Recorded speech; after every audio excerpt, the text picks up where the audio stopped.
Welcome back to the Imaginary Gallery. Remove your rose-colored glasses. This is TJ, your host. Tonight's discussion is kind of a mixture of different things. It begins with the empty feeling that can occur when you find out, usually after way too long, that you're involved, probably closely and intimately, with a cluster B monster narcissist / psychopath sociopath. I'm also going to pull in some more of Mr. Thomas Sheridan's information from his book, but I wanted to begin with the empty feeling that results from being involved with such a toxic person. Plus, I have a few signs to look out for as well, which we've all heard about, the different red flags, but there are some ones you don't normally hear I'll bring in. When you've found that you're involved with a toxic person, it's usually not in the beginning, because if it was, they probably wouldn't have stuck around, or you wouldn't have stuck around. It typically happens after the creature itself has hooked themselves into your life. Well, what that usually looks like is they want to see you very often, not like casually here and there. It's like they want to basically take over your schedule, and if they're doing their love bombing, they're monitoring you. They're texting you every few minutes if you're not in the same area, and expect an immediate response. And of course, at first, they'll act like they're being sarcastic, like, well, I guess you're too busy for me. And if you say, I don't like that, they'll be like, I was kidding. I mean, they're testing their waters, but they're still sending a message that you better respond immediately after I text you. Many times when you start out in such a situation, you may be an emotionally healthy person. You may be someone who feels you've got your act pretty much together, and you look at this other person like a fan who's trying to get close to you, and it can be flattering to think that this person just seems to always want to get together, which we learned later, they want to be with you at every possible time, because every moment they're with you, they can make sure you're not with someone else, even though when you're not with them, they're with someone else. Strange how that works. The way I've found to describe the empty feeling they generate, maybe not at first, but eventually, I would describe that as, let's say that you are a comedian. Let's say that you travel from city to city and you tell your jokes. Let's say there's one particular joke that no matter what venue that you tell it at, the crowd roars. They go crazy over it. It's the funniest thing ever. Imagine that, and then you're at home with this new person who's interested in dating you, and you decide to show off your talents, because that person might say, oh, you're a comedian, really? Tell me a joke. You say, oh, I've got a good one for you. And you tell that exact joke that's hysterical all over the world, and yet the person just looks at you. I don't get it. You know, because you are in a healthy place, you know it's the funniest joke in the world. Here you're hearing this person. The person's probably trying to bring you down a few notches, because it's probably jealous that you're successful at your craft of joke telling. They're not going to be mean. It's subtle, it's covert. They will oh, I don't get it. And that creates an emptiness feeling inside yourself, or it's supposed to at least. But again, if you're in a healthy place, you can just look at them and think, well, this person's got the problem. But the problem is, many times it's not that cut and dry. It might be something not so obvious, and it's designed to steal your soul. That's related to the empty feeling. The way this can look would be like in my own situation. I use creativity. I come up with music and bass lines and whatever, sometimes during sleep. I would meet a new person, not knowing, of course, it's the cluster B monster, and I'll just mention here and there something about that, maybe even show them, oh, look at this machinery I have. For me, it's just like sharing something that's important to me with another person, and they'll sit there and listen and watch and think, ooh, wow, and I'll think, well, this is beneficial to this person. I'm showing some interesting music equipment that most people don't see. And I think about those old kid shows, Mr. Rogers, how he takes you into a special place and you get to see things you normally don't. And I'm thinking this person is enjoying this.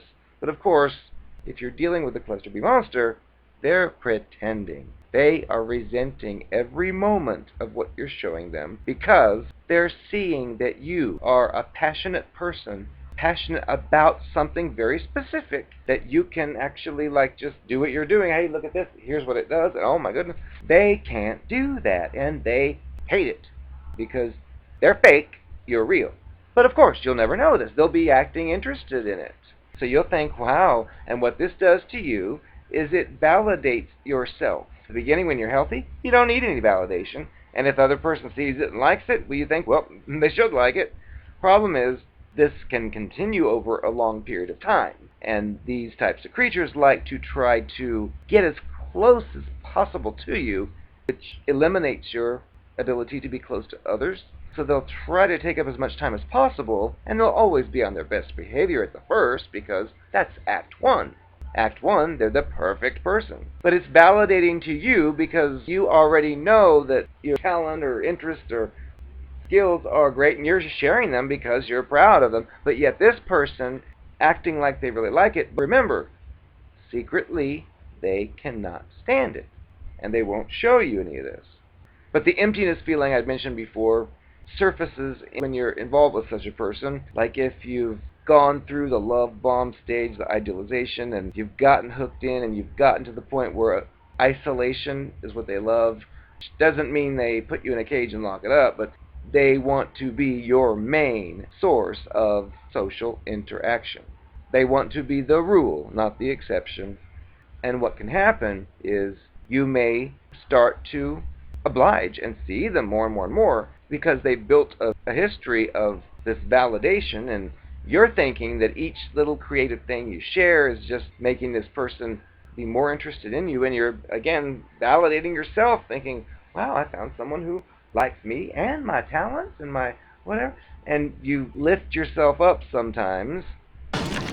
This interaction continues, and even though you were emotionally healthy at the beginning, and this person's constantly validating you, it can be flattering. You see this day after day, a change can occur where you start to rely upon this other person to fuel your sense of self-worth. But so far, they've done so much for you, so many things out of proportion with what you do for them, because you've built up this history. It's been going on. Before they're on their best behavior, they don't tell you what they really feel about things. You'll find that all out later during the devaluation and or discard phase. So it kind of sets up an unspoken imbalance where the other person's done so much for you and you've done little for them. You begin to kind of feel dependent in many cases on such a person. That can pull you into danger because you've been distracted all this time with all the flattery. Once they're closer and closer to you, that's when the situation with the comedian takes place. And like in my case, I'd been with a person for many years, had been pulled in through the usual love bombing tactics. And for me, I'm thinking, well, that's a real life situation. That's how it began. And I'm thinking that it's building from there, assuming it's real. Well, it isn't. So what can happen is you've been with this person for the longest time, and you're trying to bring things closer. You're trying to connect deeper. That's where we get back to the signs to look out for. One thing I've noticed with the cluster B monster personality disorder is they cannot articulate a passionate interest. They cannot articulate realistic sounding discussions of, let's say, their feelings or emotions. They can quote somebody else.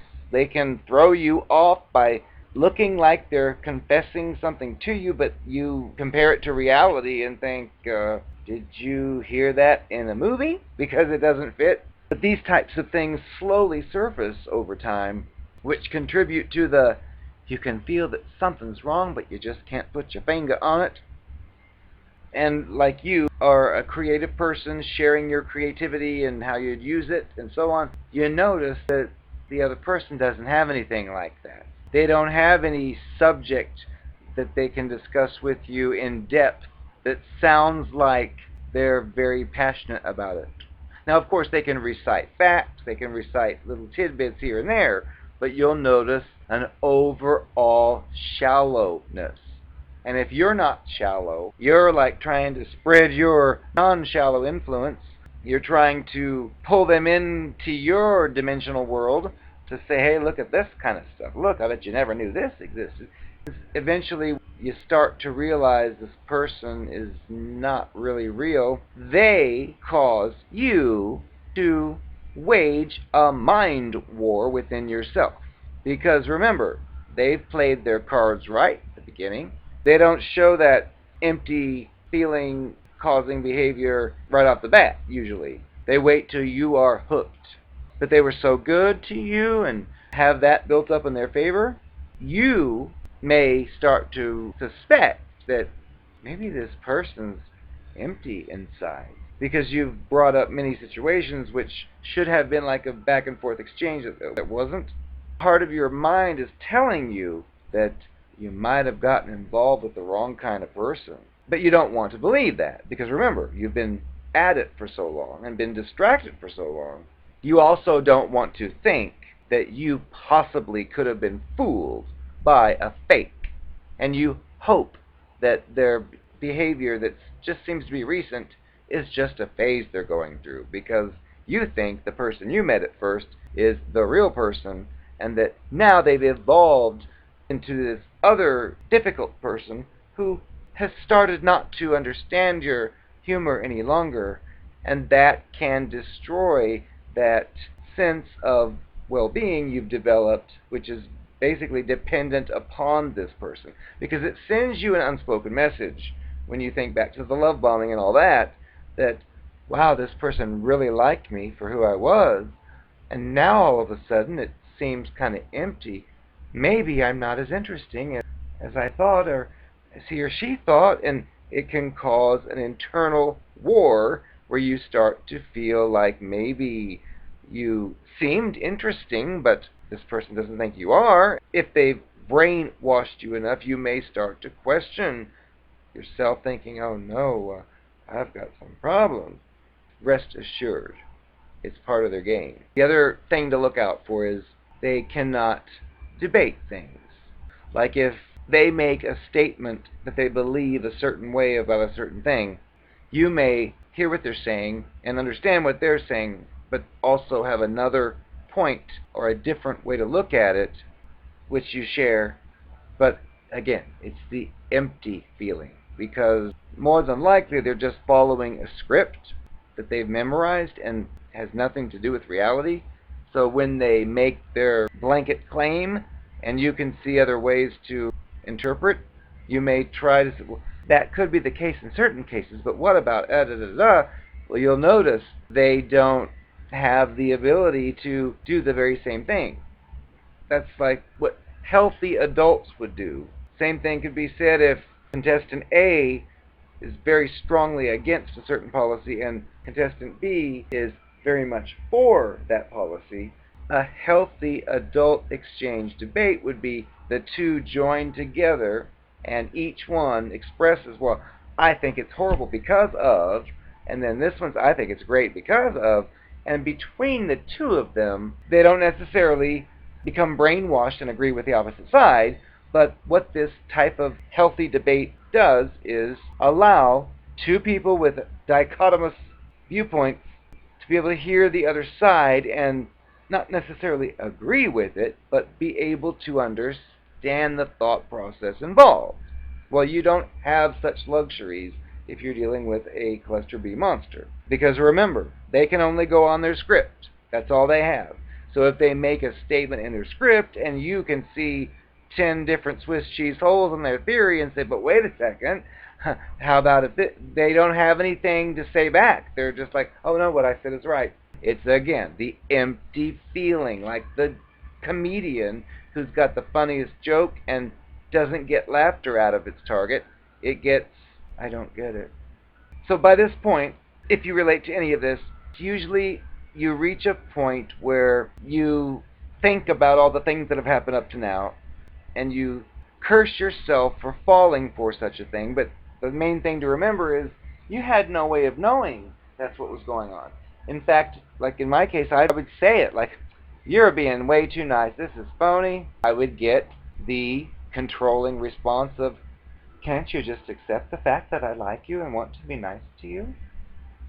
And really, how do you argue with that? Well, you can, but you're just going to feel foolish because, let's say they are just being nice. Well, then you look like a fool.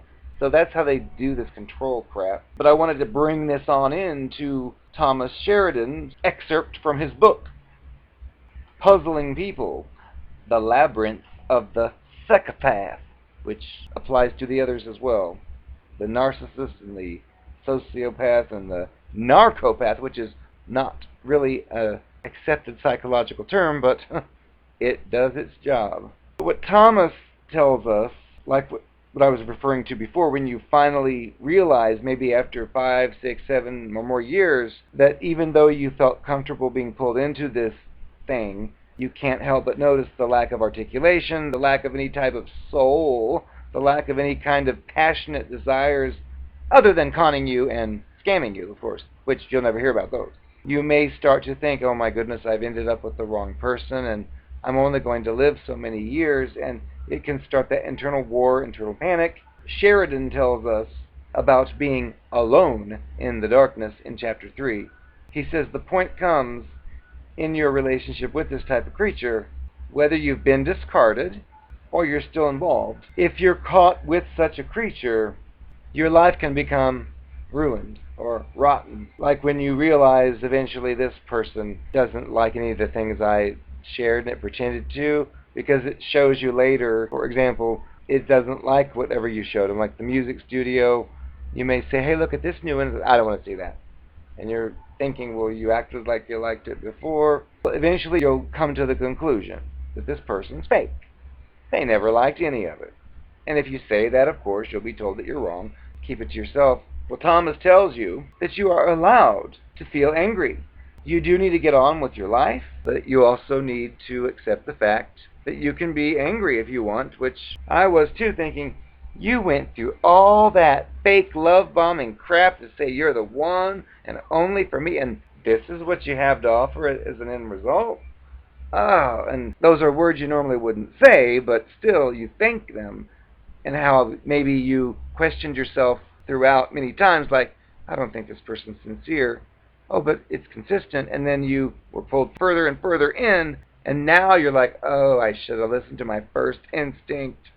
Thomas Sheridan tells us that you'll be filled with anger and resentment, and then not to mention dealing with a gigantic amount of personal humiliation. And then you start to question yourself, which is common. Like, how could you have loved someone so much and been loved in return, apparently, only to find out that the whole thing was just another spasm of entertainment for that other person before they dump you and move on to the next, as they did before you. Maybe you stepped outside your own boundaries here or there just because maybe you felt sorry for this love-bombing creature who pretended to be dependent upon you, only to now later discover they've got 3 other lives going on simultaneously.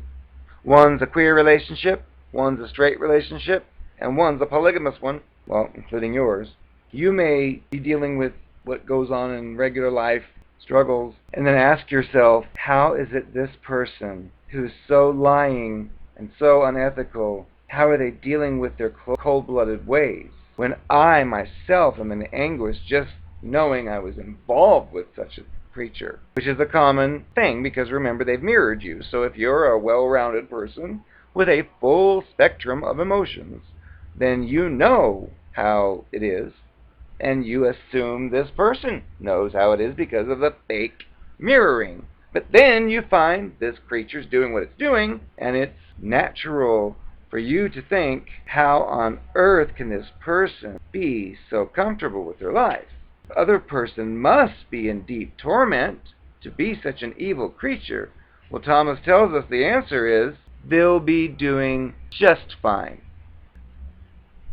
So you must remember, if you're dealing with this type of creature, typically it's a very covert, which means hidden agenda, you do get to the point where no matter what the person says to tell you you're wrong, you cannot deny certain things. Like if they swore their love to you every day for the first several weeks and then you find out they've got 3 other families going on at the same time, I mean, that's just completely unacceptable. But it's common for you to learn a different way of thinking, because the fact is they did take your sister out behind your back and lie about it. No matter how they try to repackage it and do their gaslighting, where any regular person, including themselves, would be furious and questioning things, mysteriously when you're dealing with that creature, they're trying to hint that you should take it easy and not be so sensitive. These types of things become like a private situation where you know if you question the person, you'll be thrown down the wrong track, so you have to learn to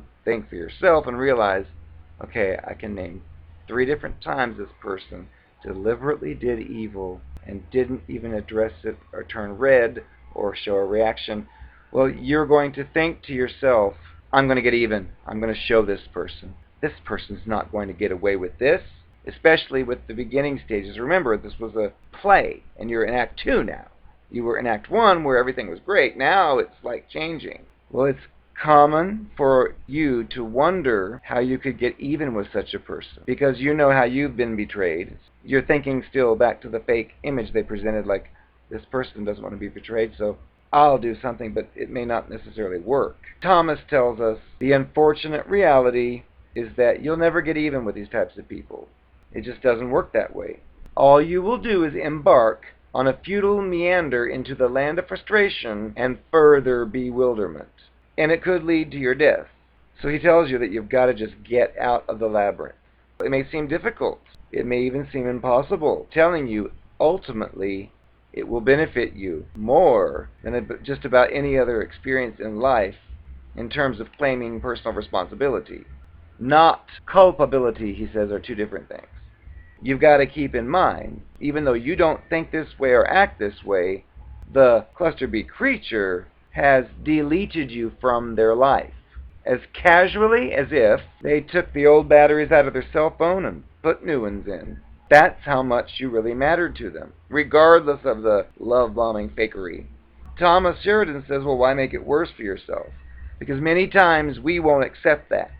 Like I said before, we don't want to accept that we would be so gullible as to fall for such a con artist. And yet here it seems that's what it is, so we'll be desperately trying to have discussions and understand it and hope that we're wrong, only to be made aware that we're not wrong. Plus we have an obsession with getting justice over their betrayal. But if we do that, it becomes a humorous sideline for them. Typically they've already moved on to the next target. They've already created the story of who you are. So even though you know who you are and you can see what's going on, you're going to look like the alien and retarded fool if you start to talk from your viewpoint, because you've been painted in a different light by the creature. And so when you come to the new target and say, you're making a mistake, he does this, he does that, you're walking right into your role of the crazy abusive ex, as this person thinks, you're trying to fool me, I know better because he told me you would do this. And then you're cast aside. It isn't worth it. Not recommended to confront this new person. You can't get even. In fact, you'll just end up looking more like a crazy ex-fool. Also, if you do create such confrontations, it only serves to fuel their supply, because remember, they don't just want adoration, they just want attention. So whether it's you calling them at midnight, professing your love forever and how you want to be with them, or cussing them out and calling them every name in the book, either way, that is generating the supply that gets them high. They feed upon your attention, and they love to leave things undone and then move on to the next, because that leaves you in that role of the evil ex who just won't let go, but really you're the ex who was pulled into their fake labyrinth and thought you were close here and there, and they're switching characters and disappearing, and you're not getting it, wanting answers. You'll be painted as the crazy obsessed ex. It's like that's the way their games work, which is disgusting. Now beware. if this creature wants to maintain an open link to you, as in, we can still be friends, of course. Or it'll break my heart if I never get to hear from you again. The reason they would do this is because there is something about you they might find useful again in the near future, at a later stage, because they know their new scam isn't going to last.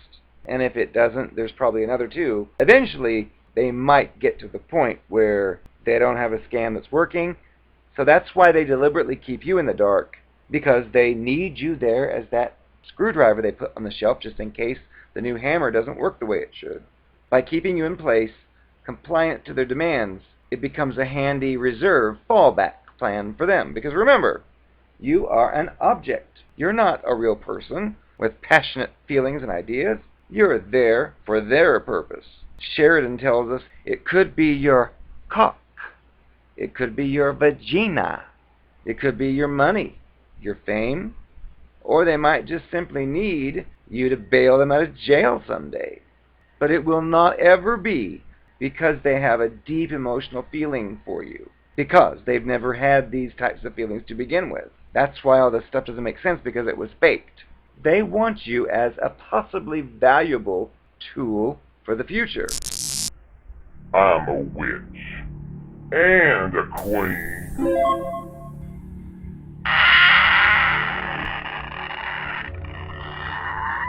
Don't you even care about me? I really love you.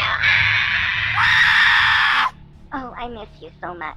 I know that I was kind of rude last time. I know that I dumped you again, and it really hurt you, and I didn't answer any of your calls. You gotta forgive me. This time it's real. Oh, all I could do is think of you and that little yellow blanket you used to love to snuggle up with. Please, please give me a chance. I know I said that last time and then left you again. This time it's different. I promise. I know I promised before too, but this promise counts. Believe all that crap. Maybe now you'll be more careful before you date someone, because you were gullible and you fell for every single line I said. And I will always